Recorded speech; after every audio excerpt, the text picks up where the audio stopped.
Mesdames, Messieurs, bonjour et bienvenue à l'émission Carrefour Santé. Il y a quelques décennies, on pensait que le cancer n'existait pas en Afrique. Ce n'était donc pas l'affaire des Africains. Le cancer alors était considéré comme un problème des pays développés. L'Occident, quoi. Erreur grave. Le cancer existait bel et bien en Afrique. Mais alors, dans ce cas-là, comment y faire face?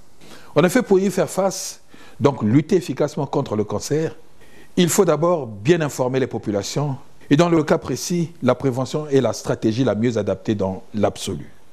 Et les mesures préventives sont doublement efficaces puisqu'elles contribuent à prévenir d'autres maladies chroniques associées aux mêmes facteurs de risque. La plupart des cancers sont évitables. Le but de la prévention est donc d'empêcher le développement d'un cancer en réduisant ou en évitant l'exposition aux facteurs cancérogènes. Nous allons développer et expliquer tout cela dans cette émission avec le professeur Judith Sondé-Malanda. Alors, en tout bien tout honneur, je lui laisse la latitude de se présenter aux téléspectateurs. Professeur.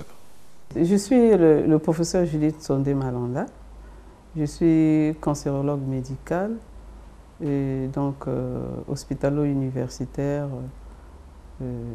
donc CHU Université Marien-Ngouabi.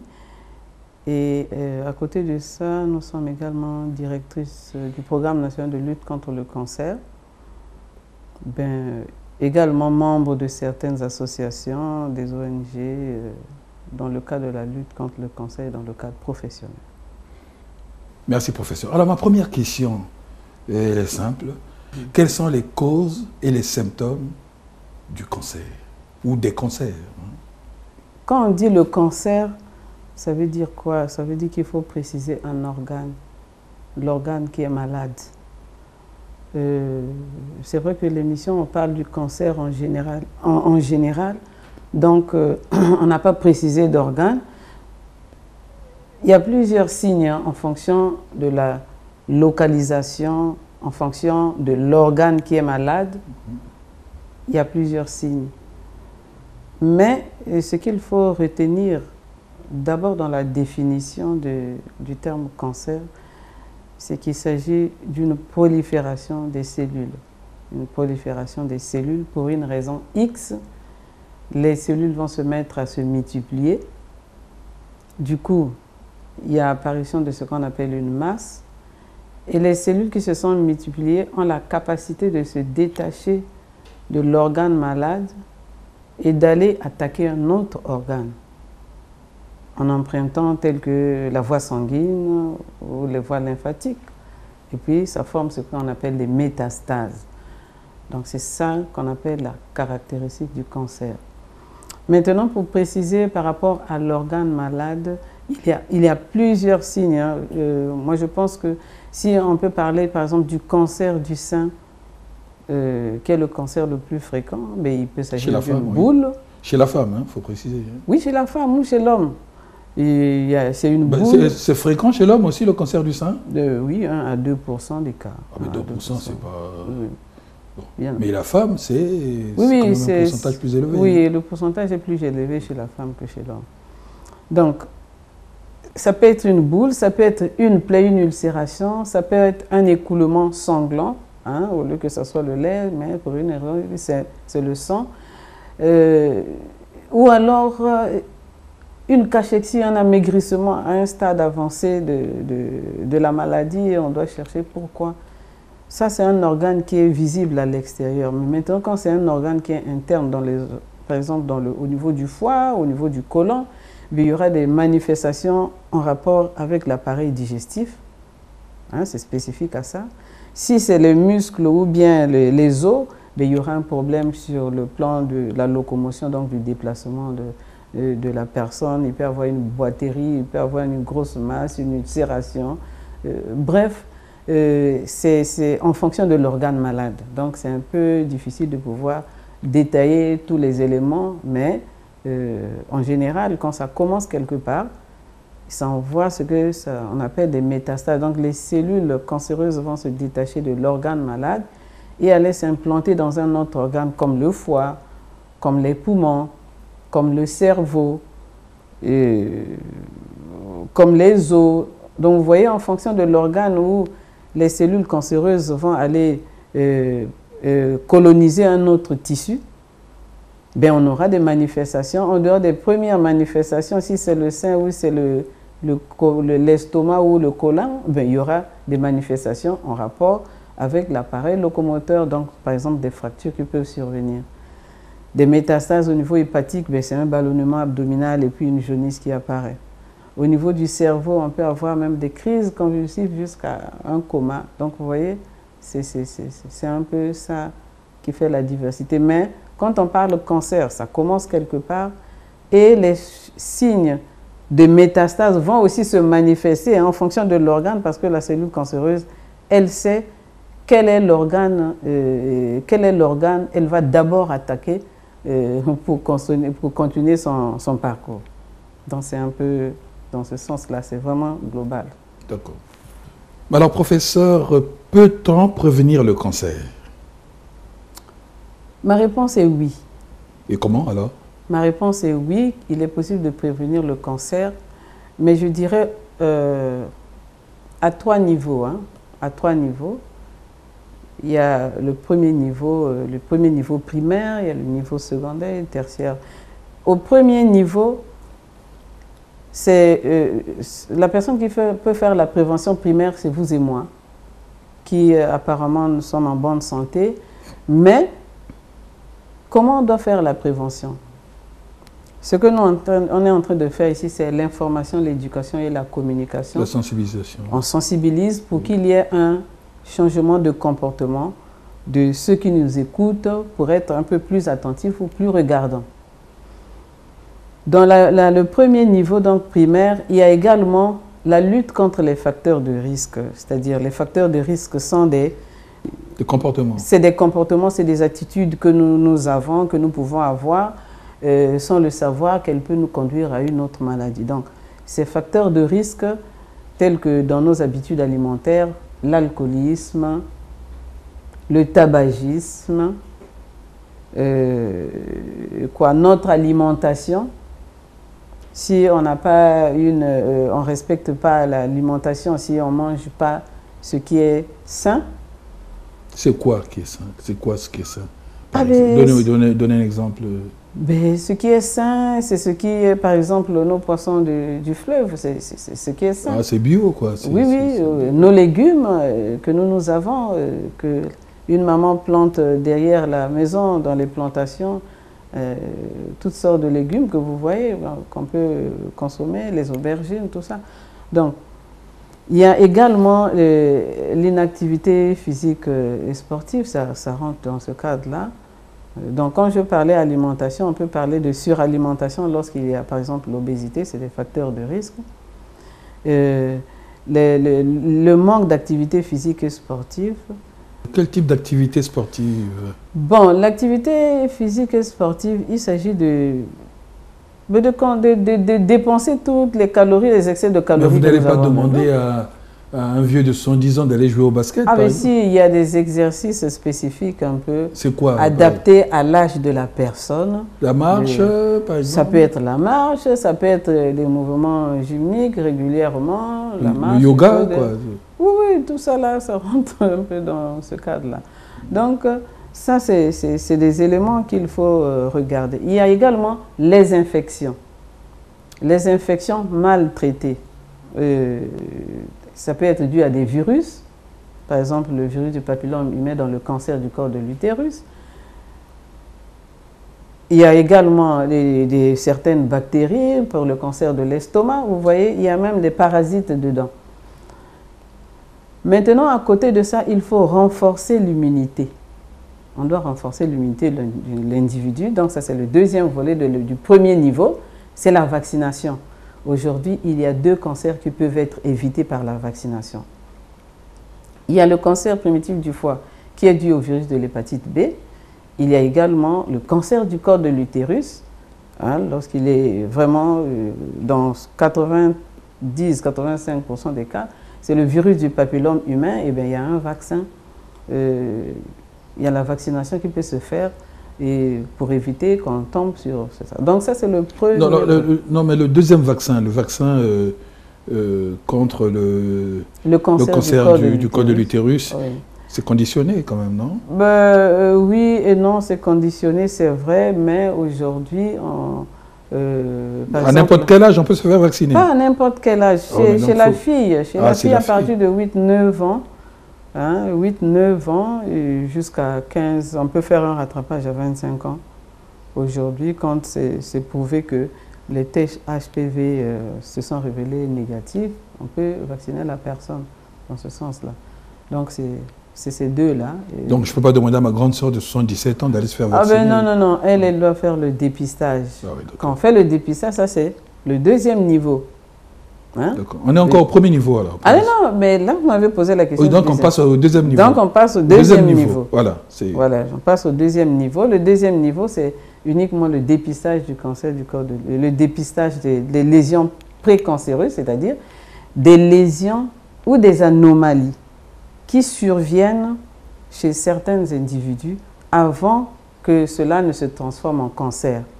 Donc on va faire le dépistage pour rechercher ces anomalies et les traiter pour éviter que ça n'évolue au stade de cancer. Hein? Ce qui est courant, c'est le cancer du col de l'utérus. Hein? En recherche, on détecte les lésions précancéreuses, on les soigne et on évite que le cancer puisse apparaître à ce niveau-là. Donc, dépistage et traitement des lésions précancéreuses. Ça, c'est le deuxième niveau.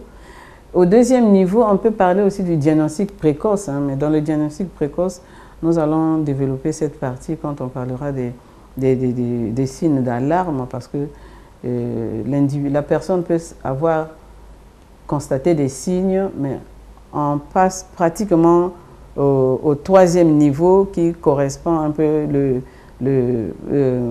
la prévention tertiaire. La prévention tertiaire.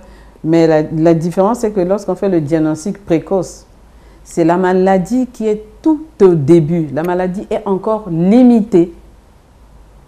On traite et on a les chances de guérison. C'est-à-dire d'avoir des résultats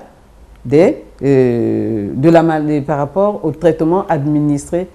Et les traitements, je dirais, sont moins agressifs, moins invasifs parce que il n'y a pas trop de séquelles qu'on peut avoir. Par exemple, un cancer du sein tout au début, on peut faire une quadrantectomie sans qu'il y ait vraiment des séquelles importantes. Mais il faut se faire dépister à temps.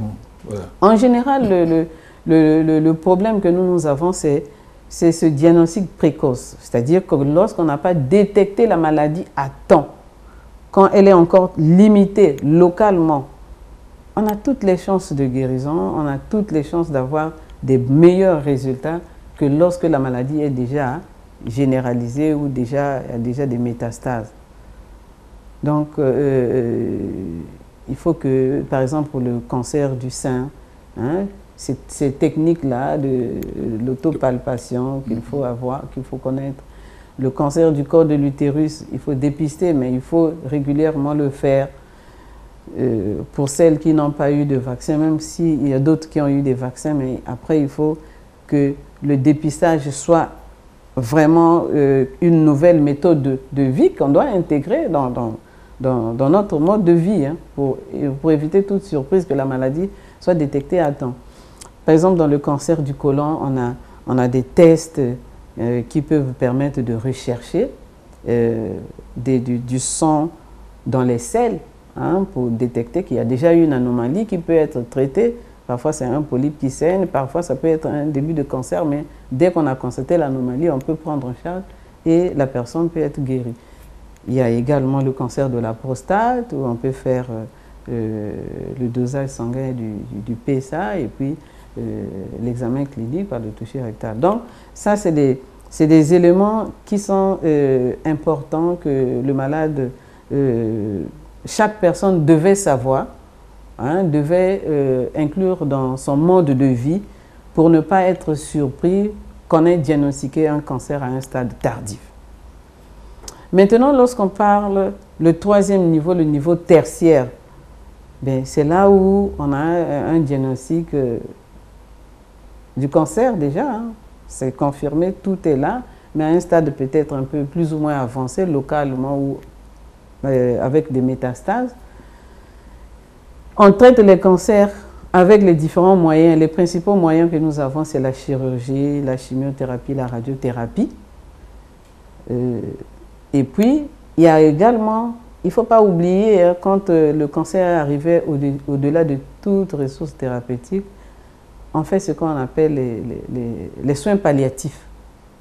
Les soins palliatifs. C'est un accompagnement, quoi. Voilà, c'est un accompagnement qu'on fait. On gère s'il y a des douleurs, s'il y a des signes, s'il faut calmer la douleur, s'il y a une anémie, on fait la transfusion. Et puis, on peut également, s'il y a la fièvre, vous voyez, on essaie de gérer de telle sorte qu'il y ait une mort, accompagner le malade dignement vers la mort. Voilà, on comprend, mais ça, c'est les soins palliatifs. Donc, c'est le volet des soins palliatifs dans la prévention tertiaire. Et puis, on gère aussi certaines des séquelles, par exemple, après traitement, les gros bras, tout ça là, hein, on les gère un peu dans ce cadre-là.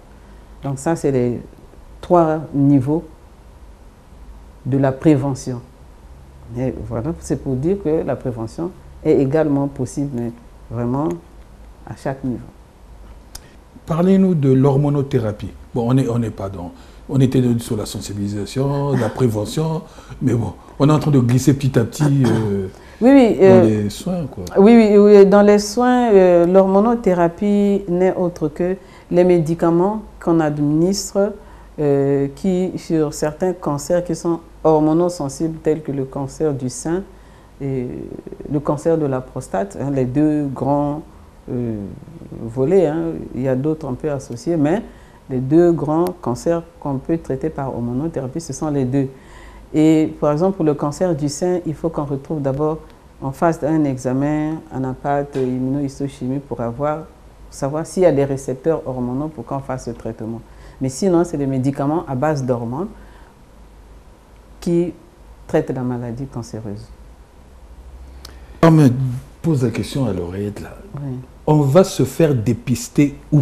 Est-ce qu'il y a un endroit précis, professeur? Bon, présentement... Parce que là, j'ai fait... tout à l'heure, j'ai fait référence à ma grande sœur qui a 77 ans, qui a réagi. La régie vient de me faire signe. Oui. Bon, mais elle sait là où se faire dépister, en tout cas. Ah bon. Elle connaît là. Mais la population en général se fait dépister où? Oui, d'une manière générale, on n'a pas des centres de dépistage de tous les cancers, il faut le dire. Mais aujourd'hui, par exemple, le cancer du col de l'utérus et le cancer du sein, on peut faire à l'hôpital de Talangay. On peut faire un dépistage du cancer du col de l'utérus à l'hôpital de Makelekele. On peut faire à l'hôpital de base de Bakongo. On fait aussi le dépistage. Au CHU de Brazzaville, également dans le service de gynécologie obstétrique et puis dans le service de cancérologie, on peut faire le dépistage uniquement de 2 types de cancers, le cancer du sein et le cancer du col de l'utérus. C'est vrai que pour les autres cancers, il faut se référer un peu aux spécialistes, mais bon, je pense qu'on est encore limité à 2 types de cancers. Maintenant, par exemple, pour la prostate, en urologie, hein, on peut faire un examen urologique. Même un médecin généraliste à tous les niveaux de consultation peut faire un dépistage d'un cancer de la prostate, par exemple. D'un cancer du côlon, penser à un cancer du côlon chez un malade, on peut faire le test, mais pour les autres cancers, en tout cas, on est encore un peu limité. On est encore un peu limité, mais les seins et le cancer du col de l'utérus, c'est les centres que je viens de dire. Donc si vous êtes limité, les gens peuvent mourir alors? C'est pas grave? Non. Ben non. Mais quand le malade vient, tout cancérologue en principe connaît comment faire le dépistage d'un cancer. Donc on s'adresse aux spécialistes. Voilà. Que vous êtes? Nous pouvons le faire. Les gastro-entérologues, par exemple, peuvent le faire aussi. Donc il faut préciser. Voilà. C'est ça. Donc, c'est pour faire intervenir un peu les spécialistes d'organes, en dehors des généralistes, qui ont également étudié, qui connaissent ces méthodes-là, mais les spécialistes d'organes aussi peuvent faire un dépistage. J'ai une autre question.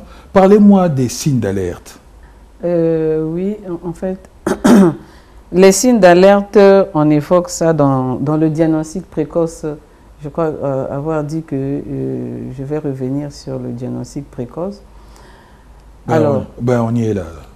Les diagnostics, les signes d'alarme, par exemple, chez l'adulte et chez l'enfant, c'est pratiquement la même chose, mais c'est un peu différent. C'est un peu différent. Pour l'adulte, on a ce qu'on appelle les 7 indices. On appelle les 7 indices. I-N-D-I-C-E-S. Oui. Et chaque lettre pour nous est significative. La lettre I, c'est ce qu'on appelle une induration. Une induration, c'est vraiment une modification, par exemple, de l'élasticité du corps. Hein? Pour une raison X, ce n'est plus élastique, je n'arrive plus à prendre ma peau comme ça. Mais ça veut dire quoi? Ça veut dire que ça devient... C'est un signe d'alerte. C'est dur. Pourquoi c'est comme ça? Mais ça commence à s'étendre, ce n'est plus à un seul endroit. Mais non, non, non, il faut voir pourquoi ça devient comme ça. C'est une induration qui apparaît, qui est en train de produire. La lettre N, chez l'adulte, c'est un nodule. Un nodule, une masse qui apparaît, qui est en train de progresser, qui est en train de changer de caractère.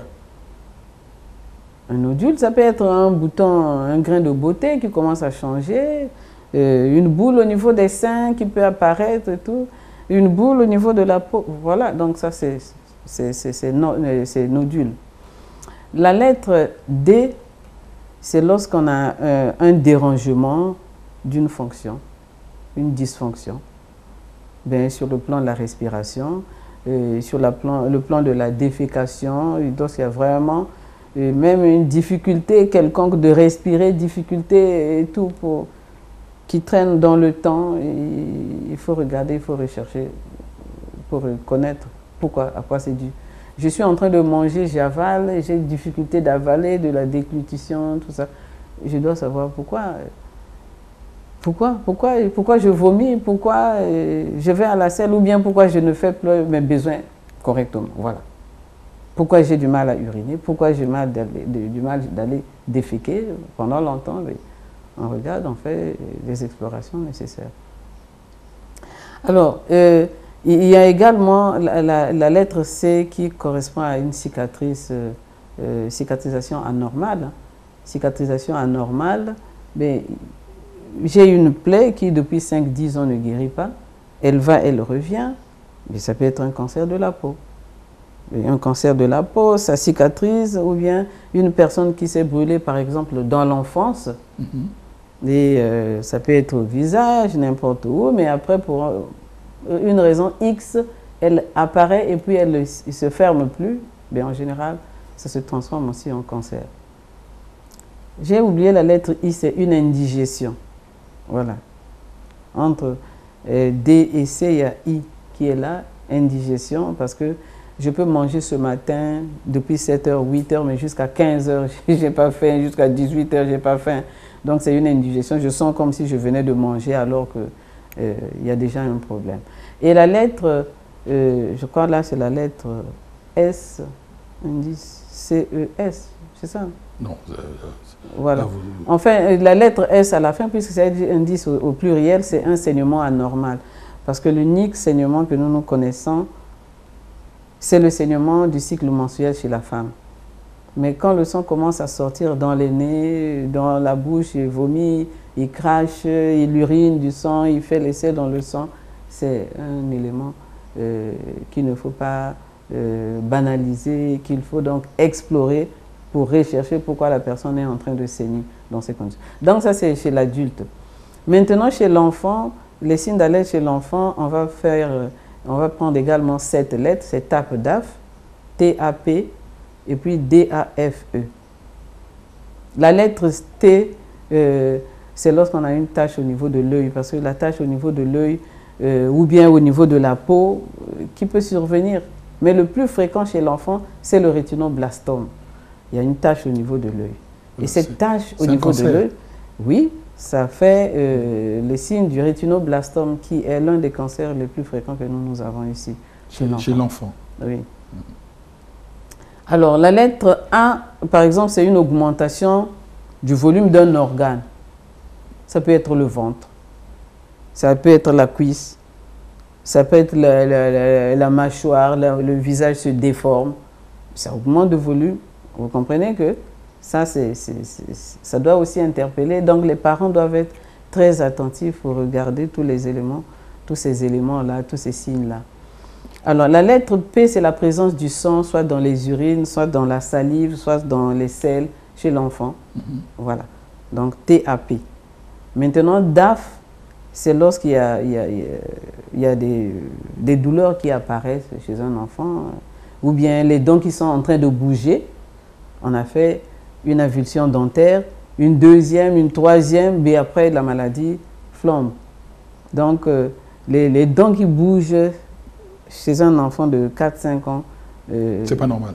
Oui, ça bouge. C'est pas sur le plan physiologique, puisqu'il y a une chute des dents. Oui. C'est pas la chute des dents. Ça, c'est connu. Hein, ça mais les dents qui bougent. Mais les dents qui bougent d'une manière un peu continue, ça, ça doit interpeller. Hein, voilà, ça doit interpeller. C'est un des signes.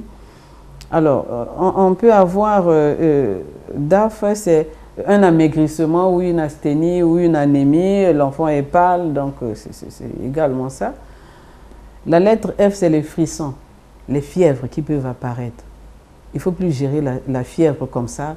J'ai donné le Doliprane. Ah oui, j'ai donné le Doliprane, c'est passé. Oui, mais la fièvre continue. Oui, pourquoi il fait la fièvre? Vous voyez, consulter un pédiatre, il va regarder, il va faire, et il peut tomber, en demandant une numération, il peut tomber à une anomalie au niveau de la numération formule sanguine.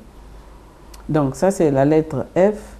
Et je crois que DAF, E, c'est un enfant grognon, un enfant qui ne veut plus blaguer. Hein. Depuis qu'on est là, s'il y avait un enfant, tu aurais déjà crié « Oh petit, tu te calmes là ». Oui, mais parce ils ont la bougeotte, oui. Oui, mais un enfant normal, un enfant qui n'est pas malade de 3, 4, 5 ans, il doit être touche à tout, il doit être... Ça veut dire que c'est un enfant qui est normal. Mais quand il est là, grognon, il ne veut plus blaguer avec les autres, il est là, recroquevillé, se retient sur lui-même, hein, il ne veut plus entendre quoi que ce soit. Là, il y a un problème. Donc, ça fait TAP, DAF, c'est là, chez l'enfant. Je crois avoir répondu un peu à la plupart des préoccupations. Donc, un enfant qui ne bouge pas, qui ne joue pas beaucoup, oui. C'est pas un enfant sage, il faut que ça interpelle. Non, l'enfant doit être touche à tout là où il est, il faut qu'il bouge, on doit crier. On doit crier l'enfant quand il est en bonne santé. Oui, mais donner quand même une tranche d'âge, hein. Je ne sais pas. Un enfant, c'est jusqu'à quel âge? Oui, jusqu'à 5-10 ans, l'enfant continue à il faut qu'il ait la bougeotte, quoi. Il faut qu'il... Oui, c'est ça. Nécessairement, il faut que ça soit comme ça. Il faut qu'il se fasse crier dessus. Oui. Ne fais pas ça. Reviens, s'il te plaît. Fais ceci. Mais non, c'est pas ça. Reviens. Oui, je ne voulais pas. C'est tout ça. D'accord. Oui. Donc, l'enfant doit être... avis aux parents. Voilà. Donc, les parents doivent être vraiment très attentifs. Il dit, oui, il blaguait, oui, il mangeait, il ne mange plus bien. Oui, mais pourquoi il maigrit? Mais il est en train de maigrir, on ne sait pas pourquoi il maigrit. Il faut toujours chercher. Bon, ça ne sert pas de donner seulement des vitamines, des trucs comme ça pour que l'enfant, ça passe, mais il faut toujours rechercher. Le ventre est en train d'augmenter de volume, mais ça peut être un cancer du rein, ce qu'on appelle le néphroblastome chez l'enfant.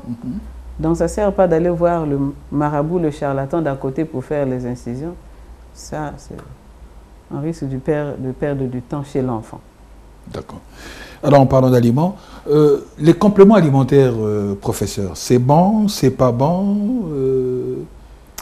Est-ce que c'est à risque de cancer? Est-ce que c'est conseillé, c'est déconseillé? Bon, je peux dire quelque chose qui peut choquer, hein, parce que quand on voit les compléments alimentaires, c'est en général ce qu'on vend dans certaines officines, hein, même au supermarché là. Ma grande sœur est accro de ça. Hein, bon, je ne vais pas la décourager, hein, mais en tout cas, elle, les compléments alimentaires, c'est son truc. Hein.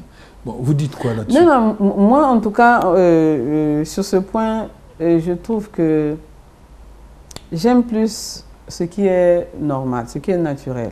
Qui est bio, quoi. Ce qui est bio, s'il faut le dire, bio encore de plus en plus on utilise le mot bio, je dis bio entre guillemets. Oui, bio parce et que on nous voit, bon, c'est ça, bio, hein, voilà. On nous vend du bio sans être bio, quoi. Oui, oui, peut-être qu'on nous vend du bio sans que ça soit bio, mais sincèrement, on dit bio, bon, vraiment. Mais bio stricto sensu, quoi. Vraiment, voilà. Moi, je vois la maman qui fait ses légumes au bord du fleuve, là. C'est ça, bon, je vais acheter mon légume chez la maman. Ça, c'est bio. Moi, je dis que c'est bio. Je dis que c'est bio. Alors, nos fruits, on a des fruits saison. En fait, la nature a bien fait les choses de telle sorte que nous apportons chaque nutriment alimentaire selon les saisons. Voilà.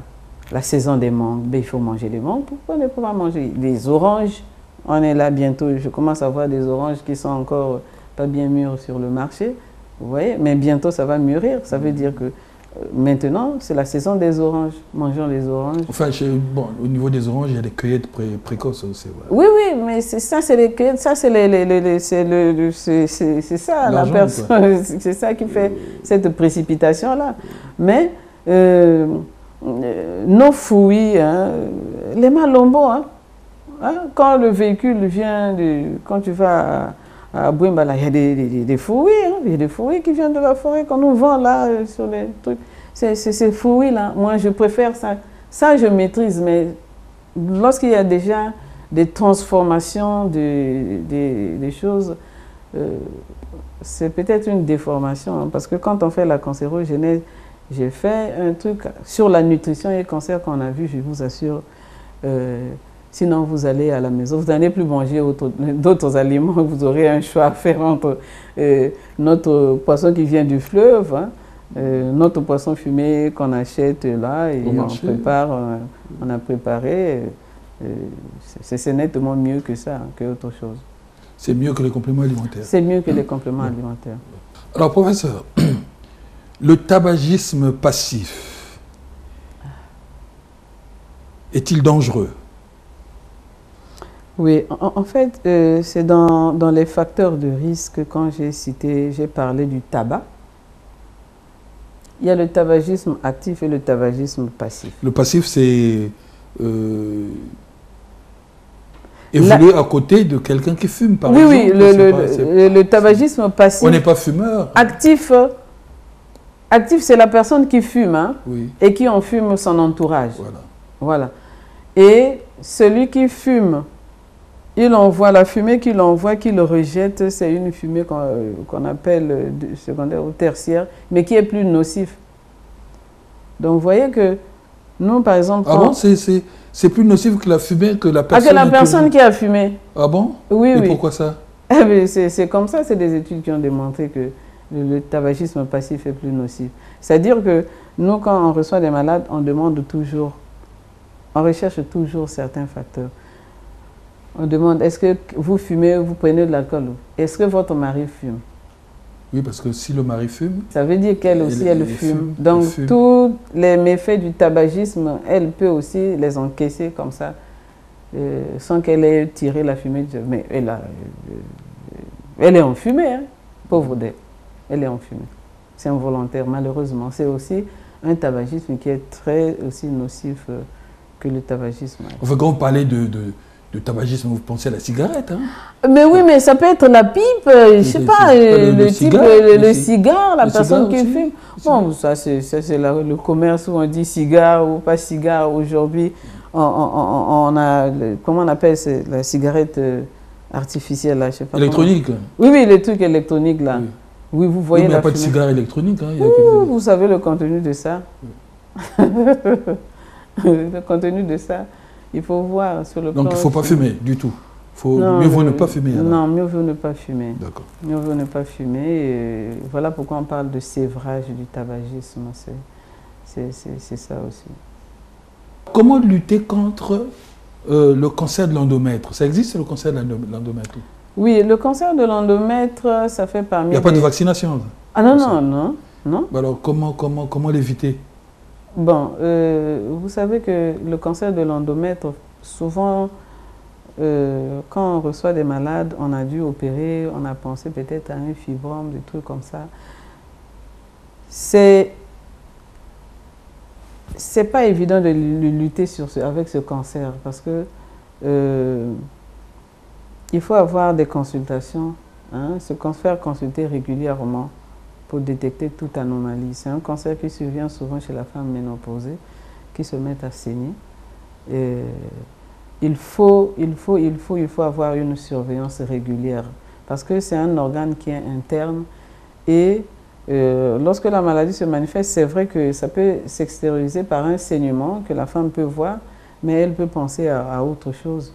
Donc il faut, tout saignement qui survient chez la femme ménopausée, il faut vraiment consulter, faire des explorations nécessaires, notamment l'hystéroscopie, on peut faire un prélèvement pour l'anapathe, mais en général, il faut une surveillance parce que ça commence d'abord par une augmentation de l'épaisseur de l'endomètre et puis il y a des saignements qui surviennent. Donc il faut une surveillance régulière sur le plan de la santé. Et si dans la famille il y a eu des antécédents des maladies, des cancers gynécologiques, il faut également le faire pour ne pas être surpris. Parce qu'en général, nous, dans notre contexte, souvent on les détecte à un stade un peu avancé. Hein, parce que la paroi de l'utérus n'est pas tellement importante, surtout quand c'est chez la femme ménopausée, ça devient très fin et facilement la tumeur traverse la structure de l'utérus pour envoyer les organes de voisinage. Donc il faut une surveillance accrue, c'est vrai. Même ailleurs aussi, on le diagnostique. Oui, mais là, vous avez répondu pour une femme ménopausée, mais pour une jeune fille qui n'est pas ménopausée. Non, non, mais ça ne survient pas, ça survient pas vraiment à l'âge de 35 ans, 40 ans, hein, c'est un peu au-delà. Ah bon? Oui, c'est un peu au-delà. C'est un peu au-delà.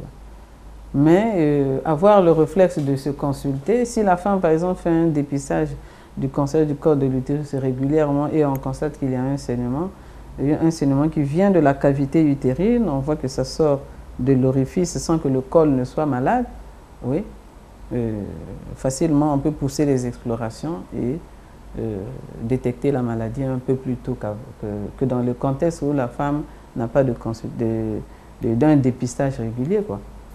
Alors, s'agissant du cancer, professeur, est-ce qu'on peut parler ce soir de l'hérédité? Oui, on peut parler de l'hérédité parce que le cancer reste avant tout une maladie des gènes. Oui, le cancer est une maladie des gènes parce que lorsqu'un cancer apparaît, ça peut avoir il y a toujours un impact au niveau de la carte génétique de l'individu. Et les risques de transmettre ces anomalies génétiques à la descendance est aussi possible. Donc, il y a au moins 10 à 20% des cancers où on parle un peu d'hérédité. Hein, ce sont lesquels alors? Bon, on a par exemple les cancers du sein, le cancer de la prostate, on a également les cancers du rein, de plus en plus le cancer de l'estomac, les cancers du côlon, vous voyez, c'est des exemples que je prends, où on peut voir dans une famille 2-3 personnes déjà de générations différentes avoir la même maladie. Donc, on pense à l'hérédité. Professeur, l'exposition prolongée au soleil, est-ce que c'est risqué pour n'importe quel type de peau? Bon, c'est vrai que les sujets hypomélaniques, hein, c'est-à-dire hypomélaniques, c'est-à-dire ce qu'on appelle couramment à la cité des albinos. Oui. Mais bon, ça c'est un mot qui ne se dit pas dans le milieu scientifique, c'est des hypomélaniques. Hypomélaniques. Voilà. Parce que moi, j'ai la mélanine, voilà pourquoi je suis noire. Vous aussi, vous avez la mélanine. Voilà. C'est vrai qu'à des degrés un peu différents, il y a des gens qui sont un peu plus clairs, d'autres plus sombres, voilà. Donc c'est un peu ça. Donc, c'est les sujets qui ont des peaux claires, les rayons ultraviolets ont vraiment un effet. Par exemple, nous on est en Afrique équatoriale, vous voyez que les rayons solaires tombent verticalement sur nous là. Oui, oui. Et donc ça a un effet, ça a un impact. chez ces sujets-là, c'est ces sujets hypomélaniques. Donc on est protégé par la nous, couleur de notre peau. Nous, on est protégé par la mélanine, hein, c'est-à-dire la couleur de notre peau. On a une substance qui sécrète le noir, là. Oui. Voilà, c'est la mélanine. Mais maintenant, pour les gens qui se décapent la peau, ils risquent quoi? Bon, les gens qui se décapent la peau, ils exposent un peu, ils affaiblissent un peu sur le plan de l'immunité, que leur peau puisse se défendre contre devant les rayons solaires. Donc, ils exposent un peu tout. Bon, du coup, c'est dangereux. Ça expose un peu, les veines sont extériorisées, visibles, vous voyez, mais facilement, ça expose aussi à des maladies de la peau qui, je pense qu'un dermatologue dirait mieux qu'il y a des états précancéreux, hein, parce que vous voyez, par exemple, celles qui se décapent la peau avec le temps, ça change un peu de couleur, ça devient hyper pigmenté, ça devient... Bon, la suite de ça, c'est le dermatologue qui peut bien répondre. Existe-t-il des aliments anticancéreux dans la nature? Mais oui, il y a des aliments. Hein. Anticancéreux? Oui, il y a des aliments. Qui vous protègent contre le cancer? Mais contre tout type de cancer? Oui, qui peuvent nous protéger contre différents types de cancers. Oui. Bon, par exemple, moi je dis quand on parle d'un régime riche en fibres alimentaires et en fruits, c'est vrai que le poisson peut être là, la viande, bon, de moins en moins, par exemple, j'ai eu une publication récente, je ne sais pas si c'est 2020-2021 que j'ai lu ça, au niveau du Centre international de recherche contre le cancer, où on a incriminé les charcuteries comme étant responsables. Bon, là, je passe de l'autre volet. Hein. Non, mais c'est l'alimentation. Mais oui, toutes les viandes transformées, là, tout. C'est dangereux. Souvent, oui. Mais les saucissons, tout ça. Oui. C'est vraiment... ce soit ma grande sœur. Pardon. Mais... ma grande sœur, avec le saucisson sec, c'est... Voilà. Oui. Donc, c'est-à-dire que si je prends je peux manger la viande peut-être une fois dans la semaine, mais je mets un peu plus de poisson, je mets mes légumes, j'ai mes fruits, ok? Mais pas n'importe quel fruit, il faut varier les fruits. Hein. Quand je dis, nous, on a des fruits de saison, il faut varier aussi les fruits pour que l'organisme ne soit pas trop fortement, qu'il n'y ait pas une forte concentration d'un seul nutriment ou bien de certains nutriments et d'autres non. Absolument. Voilà. Faut varier. La nature fait les choses hein, avec les fruits de saison. Il faut vraiment varier les choses dans ce sens-là. Donc, vous voyez un régime riche en légumes et en fruits. Légumes, les fibres végétales, parce que nos enfants n'aiment pas manger les légumes. Eux, c'est le poulet. Eux, c'est les cuisses de poulet, vous vous rendez compte? Alors, pas les poulets, c'est les poulets que nous importons en plus, hein, vous voyez. C'est pas les poules que nous avons qui mangent les fourmis, qui mangent les insectes, là, les herbes. Là. Mais ils sont bio. Ça, c'est les vrais, hein, c'est les bio. C'est bio, ça. Oui. Le coq ou la poule de ma grande-mère au village, il prend, oui, attrapez le coq là, on va manger. C'est ça qui serait vraiment bio. Oui, c'est ça qui serait vraiment bio. Professeur, existe-t-il des vaccins pouvant prévenir certains cancers? Oui, il y a des vaccins qui peuvent prévenir certains cancers. Alors, il y a le vaccin contre le virus de l'hépatite B. Hein. Celui-là, il est déjà intégré chez nous au Congo dans le programme élargi de vaccination. Hein, le vaccin contre le virus de l'hépatite B est déjà intégré. Il y a, je ne sais pas si ça fait 6 ou 10 ans déjà. Je ne sais pas si j'ai bonne mémoire. Enfin, je ne vais pas dire d'autres choses, mais je sais que le vaccin contre le virus de l'hépatite B est déjà intégré dans le programme élargi de vaccination. Alors, ça c'est pour lutter contre le cancer primitif du foie qui est dû au virus de l'hépatite B. Le deuxième vaccin qui permet de lutter également contre le cancer, c'est le vaccin contre le virus papillome humain. Oui. Ça, Voilà. c'est pour les femmes, ça. Non, non, pas seulement pour les femmes. Ah bon, les hommes peuvent se faire vacciner aussi? Oui, oui, les hommes aussi peuvent se faire vacciner. Ah bon. Et à quelles conditions? Mais les hommes, c'est eux qui transmettent ce virus-là. Oui, mais il y a un âge limite. Bon, c'est parce qu'il y a des études qui sont en train de se faire en Grande-Bretagne où on a vacciné et les hommes, et les filles et les garçons au même moment. Donc, c'est des études qui sont en train de se faire. Donc, 18 ans, quoi. Et oui, on se rend compte que, puisque le vecteur, c'est lui, la femme ne peut pas avoir ce virus s'il n'y a pas eu contact sexuel. Donc, il y a deux types de vaccins, en fait 3. Hein. Il y a un vaccin bivalent et un vaccin nanovalent. Donc, il y a 2 types dans un vaccin, 4 types de virus dans le deuxième vaccin. Et actuellement, on parle d'un vaccin qui a 9 sérotypes. Donc, à côté du 6, 11, 16 et 18, il y a le 31, je crois le 38, il y a le 40 et le 53, quelque chose comme ça. Je ne sais pas le truc en tête. Non, donc, non, professeur. Quand vous parlez comme ça, quand vous parlez de sérotypes, oui. Bon, moi sur le plateau, je peux comprendre. Oui, oui. Mais ma mère, Nazan Dokuna, elle ne comprendra pas. Donc, vous expliquez en français, mais vous allez en même temps en lingala pour qu'elle comprenne. D'accord. Mais parce que faut non, en fait, quand on parle de ces virus du papillome humain, c'est une famille de virus. Oui. Parce qu'il y a d'autres virus qui sont là-dedans, d'autres qui n'entraînent pas direct, qui n'entraînent pas le cancer, mais qui peuvent causer, par exemple, ce qu'on appelle les végétations, les condylomes.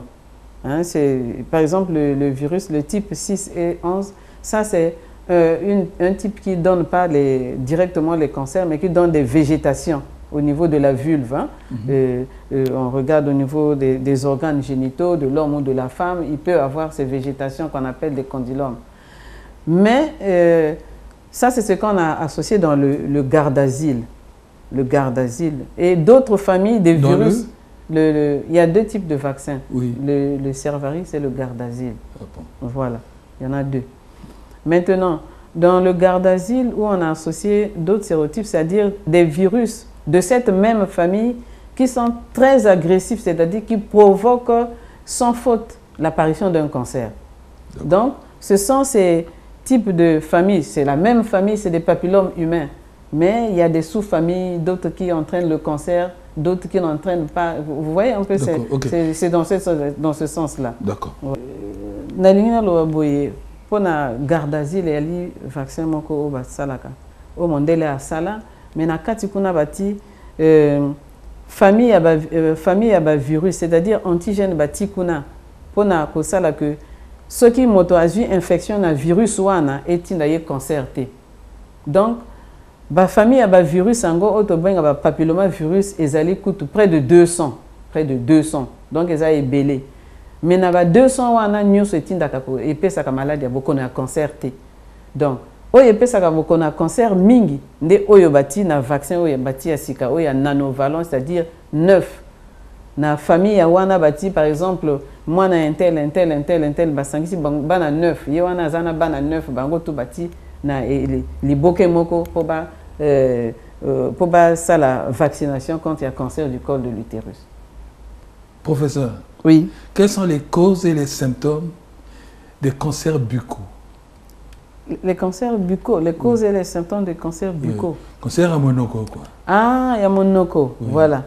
Les facteurs de risque que nous avons cités, par exemple l'alcoolisme, le tabagisme, les habitudes alimentaires,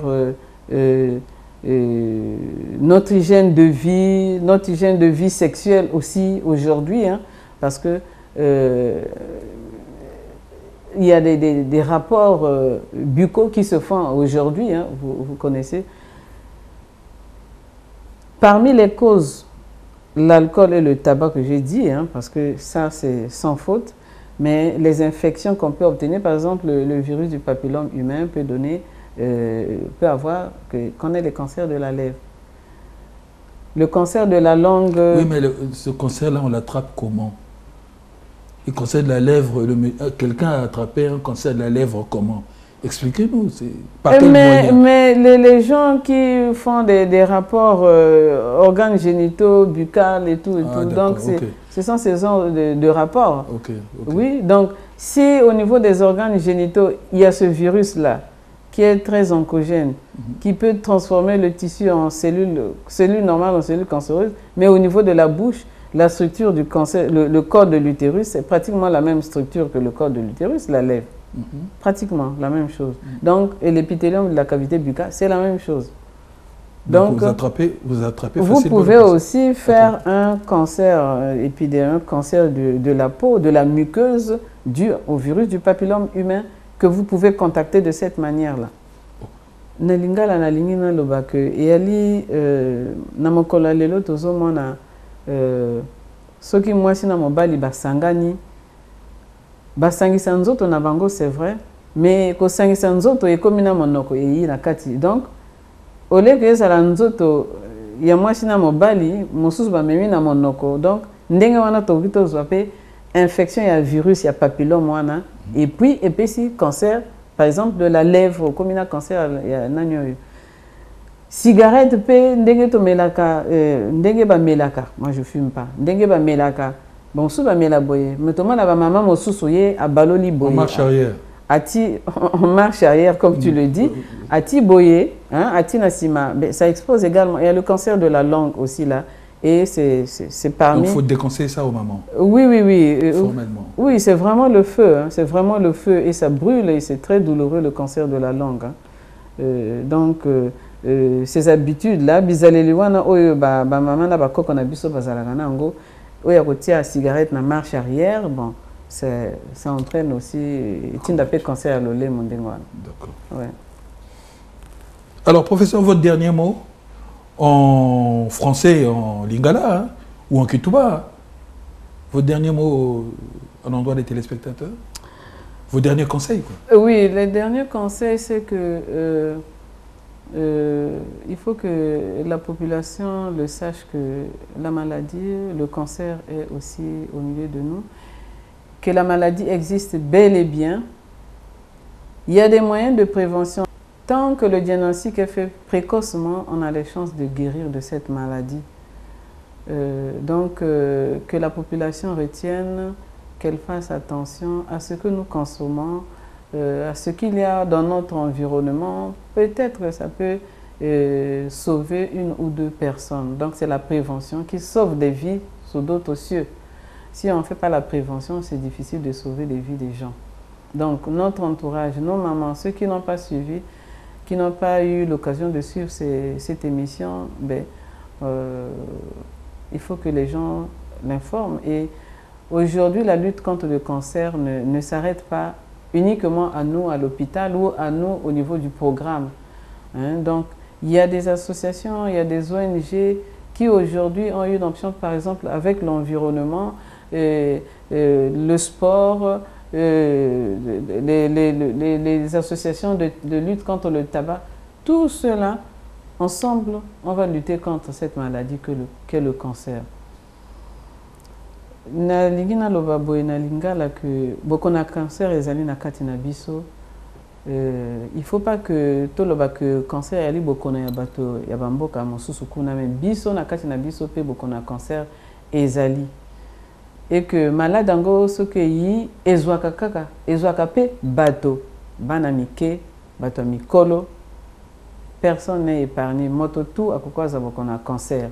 Mais ceux qui va moins que bakona ezali malamu to kende l'hôpital pour que batala ndenge ni bakoki ba salisa yo parce que soko ke o batizane oyo basala na kokota lisusu na molongo na te ceux qui malade ici est commis, il faut to luka solution à bokonoana. Donc biso na programme, il faut pas que tous à la kaka biso na côté à programme mais ba association mosusu bo bazana mboka na biso, association environnement, association ya sport, association ya bana les jeunes biso tout photos à la liboke moko pour na ko bondana bokona cancer.